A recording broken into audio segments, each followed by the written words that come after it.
Handling certain questions as a transgender person can feel like navigating a minefield. We've all been there. Those moments when someone asks a question that makes us pause, cringe, or even wonder about their intentions. Questions like, "What is your real name?" or "What surgeries have you had?" can feel deeply personal, and how we choose to respond depends on the situation and our comfort level. Let's talk about these questions together and explore ways to approach them with confidence, grace, and an understanding that you're in control of your story. When someone asks, "What is your real name?" it can feel invalidating, as though the name you've chosen and embraced isn't legitimate. The truth is, your chosen name is your real name. It's the name that reflects your identity and the person you are today. If someone asks this, you can keep it simple by saying, "The name I use now is your name, and that's all that matters." You don't owe anyone an explanation about your past. If it feels right, you might gently educate them about why asking this question can be hurtful. Something like, "This is my real name, it's part of who I am now, and I'd appreciate if we could focus on that," can help shift their perspective. But it's okay to say, "I'd rather not talk about that," and move on. Your name is yours, and no one has the right to challenge that. Another question that comes up a lot is, do you take hormones? This one can be tricky, because while it might come from genuine curiosity, it's still a deeply personal matter. Whether or not you choose to share is entirely up to you. Sometimes a simple response like, "That's a private matter, but I'm happy to talk about hormone therapy in general," can be a good middle ground. If you're not comfortable, it's perfectly fine to say, "I keep my medical choices private." This can also be an opportunity to remind others that every transgender person's journey is unique. Not everyone takes hormones, and that doesn't make their identity any less valid. Then there's the question, what did your family think? Now, this one can stir up a lot of emotions, depending on your experiences. Family reactions to transition are so varied. Some are immediately supportive, while others take time, and sadly, not everyone comes around. How much you share is up to you. You might say, "It's been a journey for all of us. Some of my family members have been great, while others needed time to adjust." Or you can keep it general. Everyone's experience with family is different, and it's been a mix for me. If you're not comfortable sharing, a gentle, "That's personal, but I appreciate your interest," can help steer the conversation elsewhere. What's most important is that you prioritize your own comfort and emotional well-being. A question that often comes up is, "When did you know?" While this might seem less invasive, it can still be challenging to answer. For many of us, realizing we're transgender isn't a sudden moment. It's a journey, a series of feelings and realizations that build over time.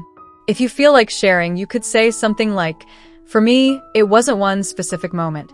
It was a process of understanding myself and what felt right." This can help others see that being transgender isn't about a single epiphany, but rather about recognizing and embracing your truth. But if this question feels too reductive or personal, it's okay to say, "That's a long story, and it's hard to sum up in a few words." Now, let's talk about the dreaded question, "What surgeries have you had?" This one is often the most intrusive. Asking about someone's surgical history is like prying into their medical records. It's not okay. You're not obligated to answer, ever. A firm but polite response like, "That's a private matter," sets a clear boundary. If you feel like educating, you can add, "Not all transgender people have surgery, and it's important to respect that everyone's journey is different." Sometimes humor can help defuse the moment, too, like saying, "Wow, we're getting personal, aren't we? Let's talk about something else." What matters most is that you feel empowered to shut down invasive questions in a way that feels right for you. And then there's the shockingly inappropriate question, "What does your genitalia look like?" Let's just say this outright. No one should ever ask this question. It's invasive, disrespectful, and completely unacceptable. If someone asks, you're absolutely within your rights to respond firmly and say, "That's not an appropriate question, and I'm not going to answer it." If you feel up to it, you might educate them about why this is such a harmful question, but you're never obligated to. Your body is yours, and no one has the right to pry into such deeply personal matters. Finally, there's the question, what was your gender before transition? This one can feel invalidating, as though your current identity isn't authentic. It's important to remember that you've always been who you are. Transition is about aligning your life with your truth, not changing who you are at your core. A response like, "I've always been your gender." Transitioning was about making that visible to the world, can affirm your identity while addressing the question. Or you can keep it simple and say, "That's not how I see my journey. This is who I've always been." Navigating these questions can be tough, but the key is to remember that you're in control of the conversation. You get to decide what you share and with whom. Setting boundaries isn't just about protecting yourself. It's about teaching others how to respect you and, by extension, the transgender community as a whole. It's okay to decline to answer, to educate when you feel up to it, and to prioritize your own comfort in every interaction. If you're someone who's supporting a transgender friend or a loved one, there's a role for you here, too. Educate yourself so you're not relying on them to answer every question. Be the person who steps in when others ask invasive or inappropriate questions. And always respect their boundaries.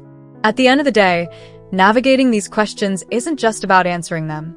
It's about owning your story and protecting your peace.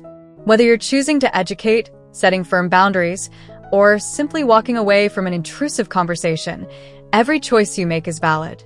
Remember, your journey is deeply personal, and no one has the right to make you feel less than or obligated to share what you're not comfortable with. For those of us who are transgender, it's a powerful act of self-love to prioritize our well-being in these moments. Every time we assert our boundaries or correct a misconception, we're not just advocating for ourselves, but also paving the way for greater understanding and respect in the world. You are strong, you are valid, and your identity is real. Don't let anyone make you feel otherwise. And for those listening who want to be better allies, your support matters more than you know. You have the power to amplify our voices, to stand with us when conversations get uncomfortable, and to help create spaces where we feel seen and respected. A simple act of kindness or understanding from you can make a world of difference. Let's all work toward a future where these questions are no longer necessary, where people are celebrated for who they are, not questioned about their past or their bodies. Together, we can foster compassion, respect, and genuine connection. Let's keep listening, learning, and growing. The journey is ongoing, and every step forward makes the world a better place for all of us. We hope you found the information helpful.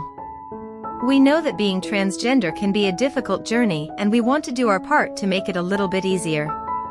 If you found this video helpful, please consider subscribing to our channel. It would mean the world to us. You can also support our work by joining our membership. This will help us continue to create content that is helpful and supportive for the community. Thank you again for watching, and we hope to see you next time.